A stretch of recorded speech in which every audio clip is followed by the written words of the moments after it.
오늘은 시편 75편에서 이제 85편까지의 말씀을 함께 읽으셨습니다. 오늘은 이제 시편 중에서 이제 또 유명한 시편이죠. 시편 84편의 말씀을 좀 중심으로 해서 함께 은혜를 나누고자 합니다.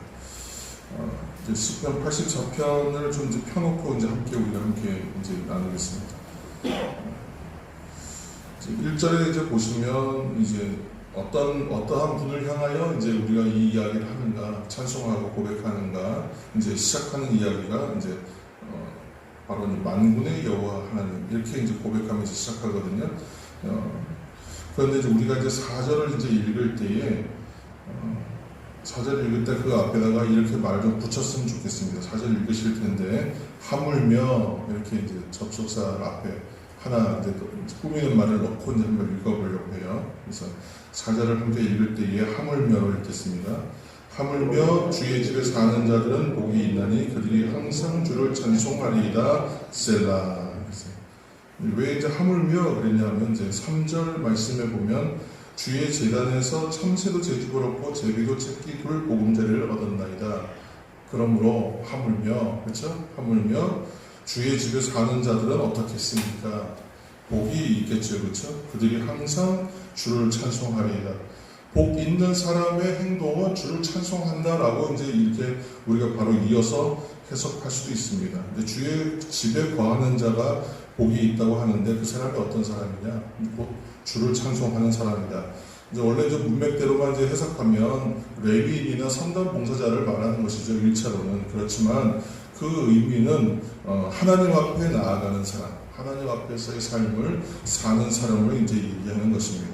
우리가 이제 시편 1편을 처음에 읽으면서 시편을 읽으면서 시작했던 이야기가 복 있는 그 사람, 복 있는 그 한 사람을 이제 얘기했었는데 지금 이제 그 사람을 대한 얘기가 계속 이어지고 있습니다. 그래서 어디에 사는가, 어디에 거하는가, 이제 이런 의미보다는 어떻게 사는 사람인가, 그 사람이 어떻게 되어가는 사람인가가 더 중요하겠죠. 그래서 하나님을 만나고 하나님과 교제하는 사람이 행복한 사람이다. 이렇게 이제 얘기하는 것입니다. 그래서 하나님을 경배하고 하나님의 응답을 받을 때에 일어나는 일은 우리의 영과 혼이 살아나기 때문에 그 삶을 경험하는, 살아남을 경험하는 그 사람이 복 있는 그 사람입니다. 이렇게 얘기하고 있죠. 그리고 이 사람은 힘을 얻습니다. 그리고 그 마음에 시온의 대로가 있다고 얘기하죠. 그렇죠? 5절에 보시면 시온의 대로가 있다. 시온은 성전이 있는 곳을 말하잖아요. 하나님께서 임재하시고 하나님이 계시는 곳을 상정하고 얘기하는 거잖아요. 그러니까 하나님의 임재가 있는 곳, 그곳, 우리가 어저께 얘기했던 성소라고 했어요. 그렇죠? 그곳에 곧 교제가 있는 곳, 그곳을 향한 마음의 문이 열려있는 사람, 시온의 대로가 있는 사람입니다. 그리고 이제 우리가 6절을 한번 읽겠습니다. 6절입니다. 그들이 눈물골짜기로 지나갈 때에 그곳에 많은 샘이 있을 것이며 이른 비가 복을 채워주나이다. 아멘. 인생에는 항상 얘기하지만 어려움이 있다. 고난과 환난이 있고 죄로 관영한 세상을 살아가면서 의인들은 늘 부딪힘이 있다라고 말했습니다. 그것뿐이 아니라 일상에서는 너무 많은 일이 일어납니다. 해석할 수 없는 너무 많은 일들이 일어나죠. 인생의 어려움, 사고, 사건, 문제, 환난 전부 다 통칭해서 그렇게 얘기할 수 있죠.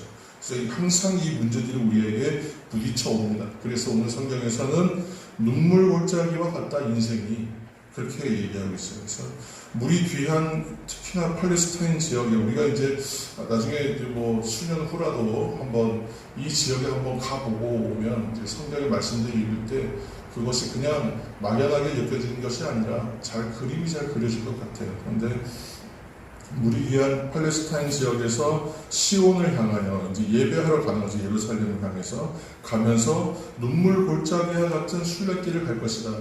그 길이 참 예배하러 가는 길이 이제 험난한 겁니다. 실제로 험난하죠. 근데 이것은 이제 인생길 또 성도의 삶과 이제 비유하여 얘기해도 동일하다는 것이죠. 순례길을 갈 때에 이 눈물 골짜기와 같은 길을 우리는 간다. 근데 그 길을 갈 때에 때를 따라 내려주시는 것이 있죠. 이른 비와 같은 은혜. 또 이제 뭐냐면 많은 샘으로 우리들에게 그 생명을 유지시켜주고 복 주시고 은혜 주시는 일을 통하여 우리를 격려하고 살게 하시고 그 길을 갈 수 있게끔 하신다. 이른비와 많은 샘으로 위로하시고 은혜를 주실 것이다. 이렇게 얘기합니다. 그리고 나서 7절을 우리가 읽을 텐데, 그래서 이른비가 복을 채워 주나이다 하고 이제 그러므로 이렇게 시작할게요. 그러므로 7절을 읽겠습니다. 그러므로 그들은 힘을 얻고 더 얻어 나아가 시온에서 하나님 앞에 각기 나타나리이다. 아멘. 9절 말씀도 한번 읽어볼까요? 9절 말씀. 우리 방패이신 하나님이여 주께서 기름 부으신 자의 얼굴을 살펴보옵소서. 아멘. 이게 9절에서만 방패가 나오는 게 아니라 11절에도 보면 또 방패가 나오죠. 그렇죠? 11절도 읽겠습니다. 여호와 하나님은 회요 방패이시라. 여호와께서 은혜와 영화를 주시며 정직하게 행하는 자에게 좋은 것을 아끼지 아니하실 것임이니이다. 아멘.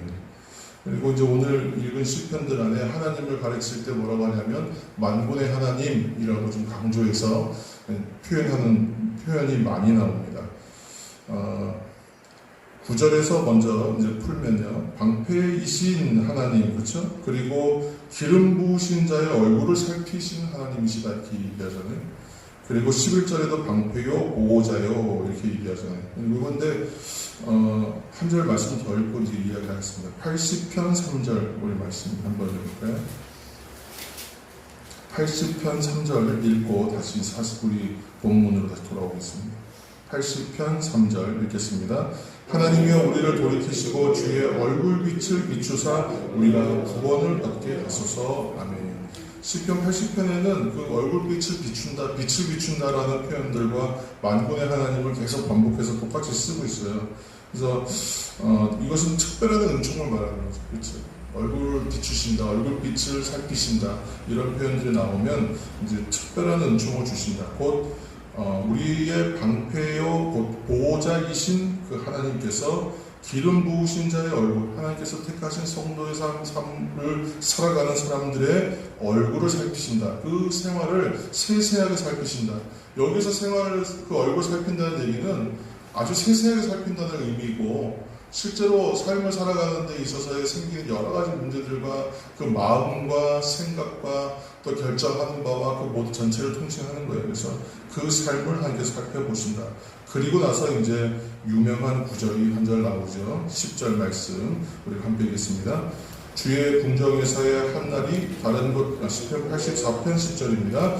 주의 궁정에서의 한날이 다른 곳에서의 첫날보다 나은즉 악인의 장막에 사는 것보다 내 하나님의 성전 움직이로 있는 것이 좋사오니. 아멘. 너무나 대조하여 이제 비교해서 강조합니다. 그래서 여기서 말하는 성전 문지기라는 자리가 사실은 굉장히 비천한 자리예요. 비천한 자리. 그래서 가장 비천한 그런 자리에 나는 있어도 저는 좋습니다. 근데 왜 어떻게 그렇게 고백할 수 있는가? 그렇게 하고 나서 다시 11절을 읽을 때에 왜냐하면 이렇게 해서 다시 한번 읽을게요. 11절입니다. 왜냐하면 여호와 하나님은 회요 방패이시라. 여호와께서 은혜와 영화를 주시며 정직하게 행하는 자에게 좋은 것을 아끼지 아니하실 것임이니이다. 아멘. 여기서 이제 해요 그랬어요. 해는 이제 햇빛이죠. 햇빛을 발하지 않습니까? 해가 하는 일은 우리에게 빛과 열기를 주는 건데, 이 빛과 열기는 누구에게는 주고 누구에게는 주지 않는 것은 아니에요. 모든 사람에게 미치는 영향력이죠. 그래서 구분과 차별 없이 하나님을 향하여 고개를 드는 사람들은 이 빛과 열기의 영향을 다 받습니다. 그래서 어느 곳에서나 그 은혜가 있습니다. 그리고 언제든지 그 은혜가 있습니다. 그리고 이 은혜는 어떤 은혜냐? 어둠을 물리치는 은혜죠. 빛이기 때문에. 또 온전하지 않고 더러운 것을 다 태워버리는 그런 열기, 그런 빛이죠. 그래서 9절에서 말씀하시는 방패와 보호하심, 그것처럼 은혜와 영광 가운데 있게 하시고 좋은 것을 아끼지 아니하신다. 누구에게요? 정직하게 행하는 사람에게. 그렇죠? 정직이라는 말이 온전합니다, 완전합니다 이런 의미로 지금 쓰는 표현입니다. 탐임이라고 하는 표현은 온전하다, 완전하다. 곧 성도의 삶을 살아가는 사람, 목적을 향해서 하는 사람, 그 사람들의 삶은 온전함이요 완전함을 쫓는 인생이다라고 얘기하는 거예요. 그러니까 목적이 없는 인생과는 다르죠. 이 삶을 추구하는 것 자체가 완전함과 온전함을 향한 삶이에요. 그래서 우리 완전함과 그 온전함에 우리가 도달할 수 있을지 없을지는 우리 능력으로는 어차피 할 수 없는 것이지만 하나님께서 은혜를 주시면 그 자리에 우리 결국 가게 되겠죠. 그 삶이 그런 삶인데 여기서 참 재미있는 표현이 정직하게 행하는 자 이렇게 얘기할 때에 행한다 라는 표현이 그 표현을 잘 보면요. 이 말 자체가 갖고 있는 뜻은 걷는다 라는 뜻이에요. 걷는다. 그래서 제가 오늘 시편 84편은 그동안 제가 해왔던 말들에 나눴던 이야기들에 축약한 것 같습니다. 왜냐하면 성도의 삶을 우리가 매일 한 발짝을 떼어 걸어가는 순례의 길과 같은 것으로 얘기해 왔는데 그것이 바로 정직하게 행하는 자의 삶이에요. 완전함을 향하여 걷는 사람, 그 사람의 삶이 목적을 향하는 삶, 곧 말씀대로 살기를 힘쓰는 성도의 삶을 하나님께서는 뭐라고 보시냐면 정직한 것으로 봐주신다는 거예요. 우리 스스로는 정직할 수가 없죠. 그러나 정직하게 봐주세요. 곧 성도의 삶을, 그 삶을 살아가는 사람의 삶을 흠 없는 삶으로 봐주신다는 거예요. 그러한 한 걸음을 떼는 그 발걸음을 어여쁘게 보신다는 거예요. 저희 아이가 9개월 만에 일어서가지고 걸었거든요. 남들은 이제 뭐 돌잡이 하고서도 애들이 못 걷는 애들이 많은데 아이가 9개월 만에 걷더라고요. 9개월 만에. 그래서 뭐 빨리 걷는 게 좋은 것만은 아니겠지만 그 아이가 어느 날 일어서가지고 한 발짝 떼는데 너무 빨리 걸으니까 깜짝 놀랐어요. 근데 너무 예쁜 거예요. 그 걷는 게. 그래서 제가 이제 갖고 있는 그 사진들을 보면 애가 걷고 뛰는 사진들이 굉장히 많습니다. 그 걸음이 너무 예쁘더라고요. 걸음 걷는 게. 너무 신기했어요. 지금은 이제 애가 이제 조심해야 되고 이런 것만 가르치지만 주로 그때는 한 걸음 한 걸음 걸음 걷는 것 자체를 열심히 가르쳤던 기억이 납니다. 하나님께서 성도의 삶을 탐임, 정직하게 온전함으로 완전함을 향하여 나아가는 삶을 걷기를 힘쓰는 그 한 사람의 걸음과 그 매일의 애씀과 그 매일의 경건을 아름답게 보신다. 완전하게 보신다. 그것을 정직한 것이라고 말씀하여 주시는 것입니다. 그리고 우리가 마지막 12절을 읽을 때에 그 앞에다가 이제 그래서 그러므로 이렇게 해서 시작해서 읽겠습니다. 12절입니다. 그러므로 만군의 여호와여 주께 의지하는 자는 복이 있나이다. 아멘. 아멘 하셔야 됩니다. 주께 의지하는 자는 복이 있습니다. 바로 만군의 여호와 하나님. 야훼 츠바오트, 만군의 하나님, 만군의 여호와 하나님. 왜 이 표현이 중요하냐면 만군의 하나님이라고 표현할 때에는 어떨 때 이 표현을 쓰냐, 이 성어를 사용하느냐 하면 언약을 맺으시는 하나님, 그리고 당신이 맺으신 그 언약을 지키시고 반드시 이루시고 성취하도록 하시는 그 하나님을 얘기할 때 야훼 츠바오트라고 표현을 써요. 그러니까 만군의 여호와 하나님이라는 표현을 쓸 때에는 전능하신 하나님 이런 방법과 좀 달라요. 표현이. 그러니까 약속을 하시고 백성들과 우리와 언약을 맺으시는 거죠. 지금 나는 너의 하나님이 되고 넌 나의 백성이 된다. 난 너의 아버지가 되고 넌 나의 자녀가 된다. 이 관계를 하나님이 설정하시고 그 약속을 지키시는 하나님, 만군의 여호와 하나님이라고 얘기할 때는 아버지가 약속 지키세요 이 말하고 똑같은 거예요. 지금 이 탐험하면서 읽을 때는. 그러니까 이 표현들이 다 그 각각의 의미들이 다 있어요. 그래서 성경을 우리가 어떻게 읽어나가에 따라서 이제 하나님의 뜻을 좀 더 우리가 세밀하게 받아들일 수가 있게 됩니다. 야훼 츠바오트, 만군의 하나님, 당신과 언약을 맺으시고 언약을 지키시고 성취하시는 그 하나님. 그 하나님이 바로 나의 하나님이시다. 나의 아버지이시다.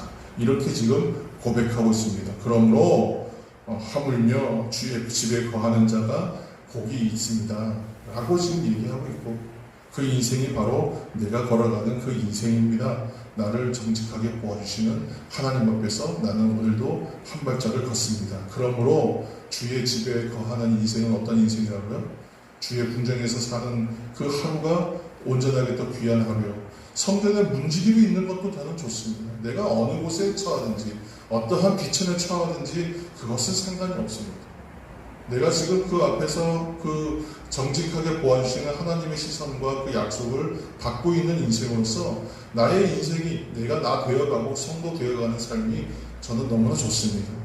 그렇게 걸을 수 있는 것만으로도 저는 기쁩니다. 이렇게 고백하는 시편의 고백. 그래서 시편 84편의 고백은 참 아름다운 시고 아름다운 노래고 우리 성도들의 고백과 같은 것입니다. 이 시편의 고백을 나의 고백으로 삼으시면서 오늘도 주님 앞에서 정직하게 보시는 그 한 걸음을 떼시는 저와 여러분 되시기를 예수님의 이름으로 축원합니다. 함께 기도하시겠습니다.